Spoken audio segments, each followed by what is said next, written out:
Warning, the following audio is only aimed for beings who are in the need for scares and frightful storytelling. There will be some disturbing content and unsettling imagery in this video you are about to watch and or listen. If you feel uncomfortable or this isn't your cup of tea, you may click off immediately.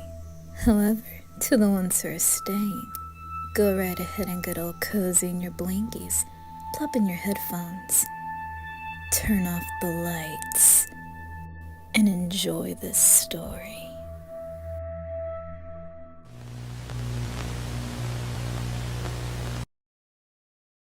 Mr. Widemouth, created by Perfect Circle 35.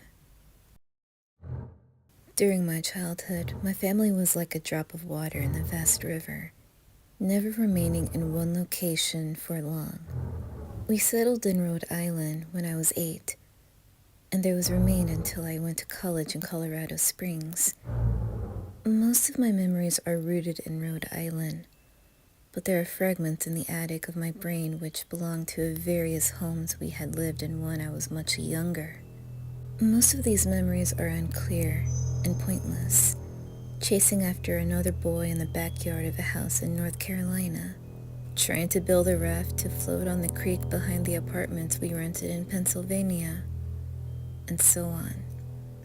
But there is one set of memories which remained as clear as glass, as though they were just made yesterday. I often wonder whether these memories are simply lucid dreams produced by long sickness I experienced that spring. But in my heart, I know they are real. We were living in a house just outside the bustling metropolis of New Vineyard, Maine, population 643. It was a large structure, especially for a family of 3. There were a number of rooms that I didn't see in the 5 months we resided there. In some ways, it was a waste of space, but it was the only house on the market at the time, at least within the hour's commute to my father's place of work. The day after my 5th birthday, attended by my parents alone, I came down with a fever. The doctor said I had monokilosis, which meant no rough play and more fever for at least another 3 weeks. It was horrible timing to be bedridden. We were in the process of packing our things to move into Pennsylvania, and most of my things were already packed away in boxes, leaving my room barren. My mother brought me ginger ale and books several times a day, and these served the function of being my primary from the entertainment for the next few weeks. Boredom always loomed just around the corner, waiting to rear its ugly head and compound my misery. I don't exactly recall how I met Mr. Widemouth. I think it was about a week after I was diagnosed with mono. My first memory of the small creature was asking him if he had a name. He told me to call him Mr. Widemouth because his mouth was large. In fact, everything about him was large in comparison to his body, his head, his eyes, his crooked ears, but his mouth was by far the largest. "You look kind of like a Furby," I said as he flipped through one of my books. Mr. Widemouth stopped and gave me a puzzled look. "Furby? What's a Furby?" he asked. I shrugged. "You know, the toy. The little robot with the big ears. You can pet and feed them, almost like a real pet." "Oh," Mr. Widemouth resumed his activity. "You don't need one of those. They aren't the same as having a real friend." I remember Mr. Widemouth disappearing every time my mother stopped by to check on me. "I lay under your bed," he later explained. "I don't want your parents to see me because I'm afraid they won't let us play anymore." We didn't do much during those first few days. Mr. Widemouth just looked at my books, fascinated by the stories and pictures they contained. The third or fourth morning after I met him, he greeted me with a large smile on his face. "I got a new game we can play," he said. "We have to wait until your mother comes to check on you, because she can't see us play it. It's a secret game."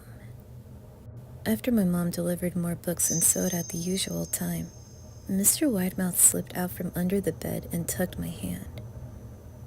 "We have to go to the room at the end of this hallway," he said. I objected at first, as my parents had forbidden me to leave my bed without their permission, but Mr. Widemouth persisted until I gave in. The room in question had no furniture or wallpaper. Its only distinguishing feature was window opposite the doorway. Mr. Widemouth darted across the room and gave the window a firm push, flinging it to open.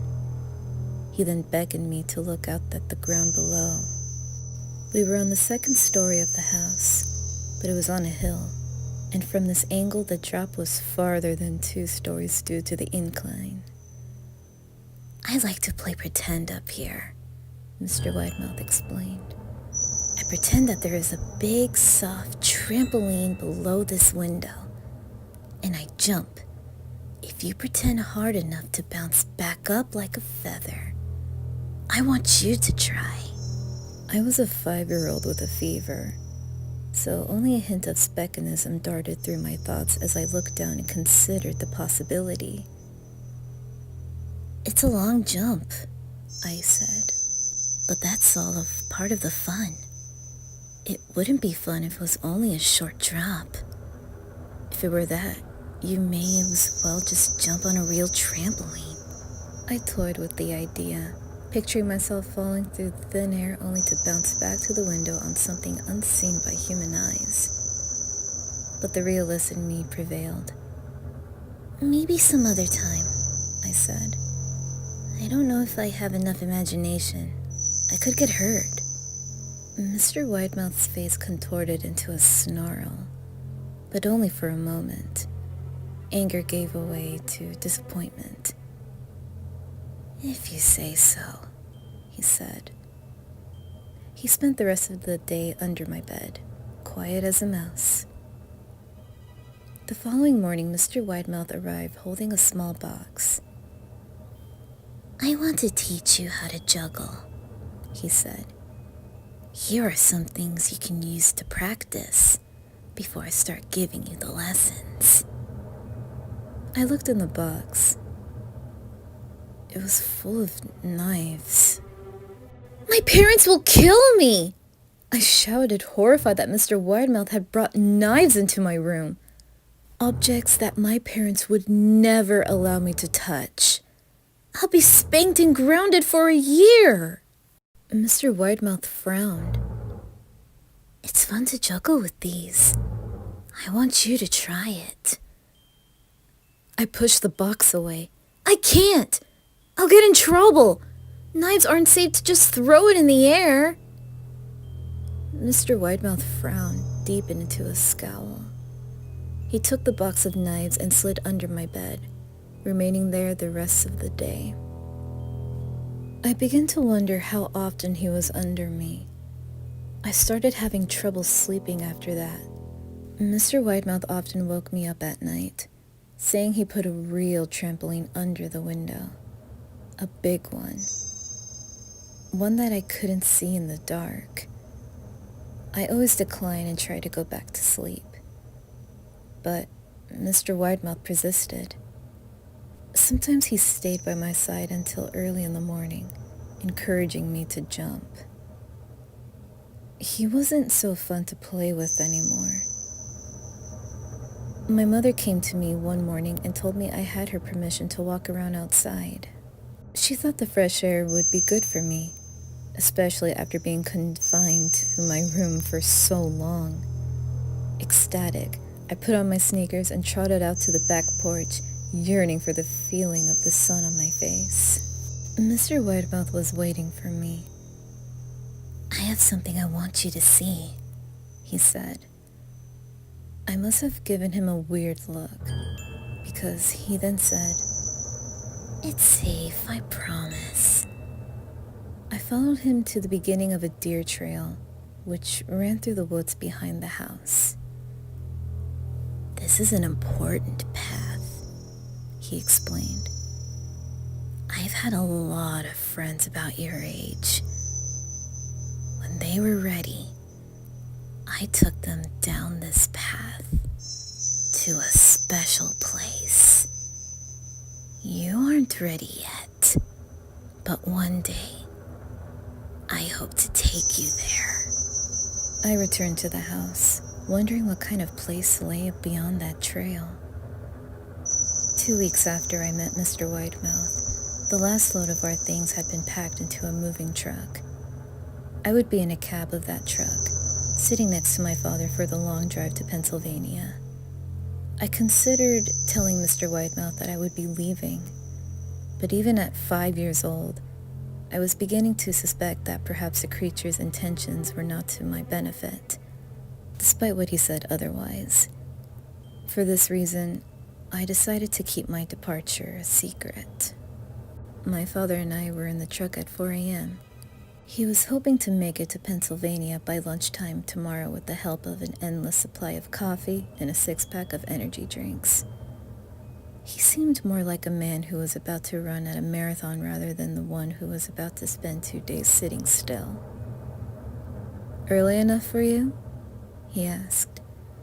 I nodded and placed my head against the window, hoping for some sleep before the sun came up.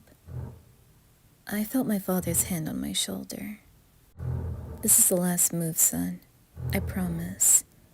I know it's hard for you.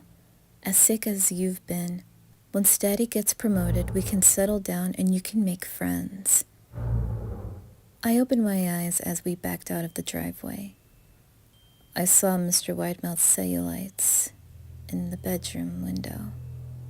He stood motionless until the truck was about to turn onto the main road.